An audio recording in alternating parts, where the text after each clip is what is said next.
एक साल बाद उसकी शादी हो गई। मेरा नाम पूजा है।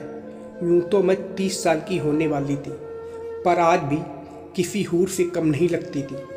खूबसूरत चेहरा, तीखे नैन नक्श, गोल मटोल आँखें, पतले पतले होंठ, फुराही सी गर्दन, गठीला बदन और ऊपर से खनकती आवाज़ मेरे हुस्न में चार चांद लगा देती थी। मैं खुद को सजाने संवारने में कोई कोर कसर नहीं छोड़ती थी। मेरे पति मुकेश ने जब मुझको पहली बार सुहाग रात पर देखा था तो उसकी आंखें फटी की फटी रह गई थीं। जब 20 साल की उम्र में मैं दुल्हन बनकर ससुराल आई थी, तब गांव भर में मेरी खूबसूरती की चर्चा हुई थी। पास पड़ोस की बहुत सी लड़कियां हर रोज़ अपनी नई भाभी को देखने पहुंच जाती थी। वे एकटक मुझको निहारती रहती थी। जब मेरी खूबसूरती को लेकर तरह तरह के सवाल जवाब करती तो मैं हंसकर बोलती, धत तेरे की, यह भी कोई बात हुई। मुकेश ठहरा एक देहाती लड़का। बहुत ज़्यादा पढ़ा लिखा तो था नहीं, पर गाड़ी मैकेनिक का काम अच्छा जानता था। उसी के चलते तकरीबन 5,000 रुपये महीना वह कमा लेता था। काम करने वह पास के एक कस्बे में जाता था।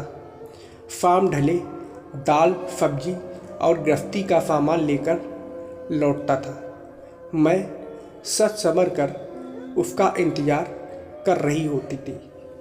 अगर कभी मुकेश को देर हो जाती तो मैं उसे उल्हाना देते हुए कहती, देखो जी, हम पूरे दिन आपके इंतज़ार में खड़े रहते हैं, पर आपको एक बार भी हमारी याद तक नहीं आती। ज़्यादा सताओगे तो हम अपने मायके चले जाएंगे। यह सुनकर मुकेश मेरी जी हुजूरी करने लग जाता था। मैं मान भी जाती थी। गर्मा गर्म जलेबी मेरी कमजोरी थी। मुकेश घर वालों से छिपते छिपाते थोड़ी जलेबी अक्सर ले आता था। वक्त तेजी के साथ आगे बढ़ता गया। 5 साल बाद घर में 2 बच्चे भी हो गए। फिर शुरुआत हुई उनकी पढ़ाई लिखाई की। गांव में बहुत अच्छे स्कूल तो नहीं थे, इसलिए मैंने मुकेश को कस्बे में जाकर रहने के लिए राजी कर लिया। कस्बे में आकर मुकेश पूरी तरह काम में रम गया। अब उसे पहले से ज़्यादा मेहनत करनी पड़ रही थी। किराए का मकान, मोल तोल का सामान, बच्चों की फीस, ऊपर से गांव में माँ बाप के लिए भी कुछ ना कुछ भेजने की चिंता हमेशा मुकेश को खाए रहती थी। वह ओवर टाइम भी करने लगा था। जिंदगी की भाग दौड़ में मुकेश हाँफने लगा था। अब उसमें पहले जैसा जोश व ताजगी नहीं बची थी। वह खा पी कर रात में जल्दी सो जाता था। उसके पास मेरी तारीफ करने के लिए ना तो शब्द बचे थे और ना ही समय बचा था। उन्हीं दिनों मुकेश का दूर का रिश्ते का एक भाई दिलीप काम की तलाश में उसके पास आया। वह एक कंपनी में नौकरी करने लगा। मेरे पास वाला ही कमरा किराए पर ले लिया। दिलीप की ड्यूटी ज़्यादातर रात में ही होती थी। वह आधे दिन आराम करता और बाकी दिन में अपने छोटे मोटे काम निपटा लेता। मुझसे उसकी पटरी खूब बैठती थी। खाली समय में हम दोनों खूब हंसी मजाक करते थे।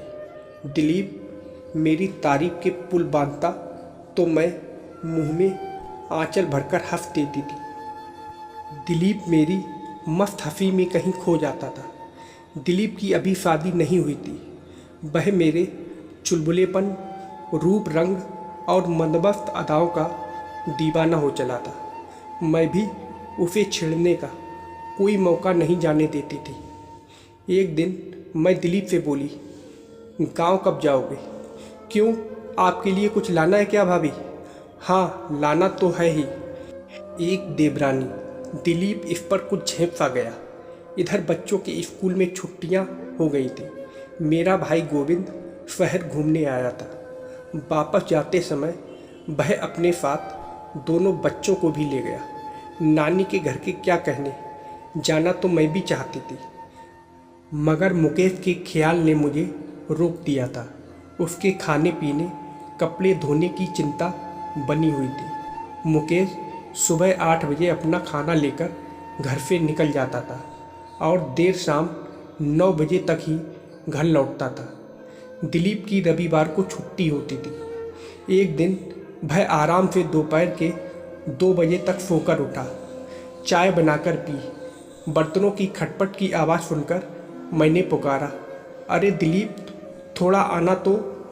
आया भाभी, कहकर दिलीप दौड़ा दौड़ा मेरे कमरे में आ गया। मैं औंधे मुंह बिस्तर पर लेटी हुई थी। क्या हुआ? ज़्यादा कुछ नहीं, थोड़ा सिर दर्द है, दुकान से दवा ला दो।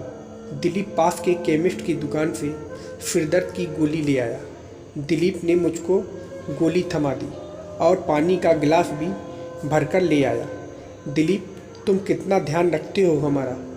मैंने चेहरे पर मुस्कान लाते हुए कहा, भाभी आप कहो तो थोड़ा फिर भी दबा दूँ। दिलीप ने अपने पन से कहा। मैंने हाँ में गर्दन हिला दी। दिलीप मेरे सिरहाने एक कुर्सी पर बैठ गया। उसकी जादुई उंगलियां मेरे माथे पर थिरकने लगीं। दवा के असर और दिलीप की सेवा से मेरे माथे का दर्द तो बंद हो गया, मगर बदन में एक झुरझुरी सी दौड़ गई। अब एक अजीब सा खिंचाव मेरे मन में आ गया था। मैं बड़ी मुश्किल से खुद को रोक पा रही थी। मैंने बंद आंखों से ही कहा, ठीक है दिलीप, तुम्हारा शुक्रिया। अरे शुक्रिया कैसा भाभी, अपने ही तो काम आएंगे। जब से यहाँ आया हूँ मेरे सिर में आज तक किसी ने मालिश नहीं की। आप कर सकती हो क्या? मैं सोच में पड़ गई कि आखिर आज दिलीप चाहता क्या है। बड़ी मुश्किल से मैं खुद को रोक पाई थी। फिर आग पानी का मिलन। क्या करें, मना भी नहीं कर सकते। मैंने खुद को वक्त के हवाले कर दिया।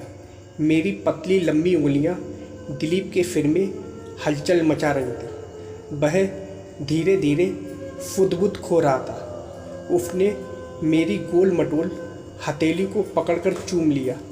मैंने अपना हाथ खींचते हुए कहा, यह क्या है दिलीप? यह मेरा शुक्रिया है भाभी, मैंने रोमांटिक होते हुए कहा। बस इतना सा शुक्रिया? दिलीप ने मुझको अपने सामने की ओर खींच लिया और मुझको अपनी बाहों में भर लिया। फिर मेरे गालों को चूमने लगा। धीरे धीरे हम दोनों एक दूसरे में समा गए। फिर हम दोनों एक दूसरे से अलग हुए और एक दूसरे को देखकर मुस्कुराते हुए बैठ गए। आज मैं बहुत खुश थी। दिलीप वापस अपने कमरे में चला गया। अब तो यह सिलसिला रोज़ चलने लगा। मुकेश सुबह काम पर चला जाता, फिर हम दोनों एक दूसरे के साथ खूब मज़े करते। दिलीप का प्यार पाकर मैं भी अब संतुष्ट थी।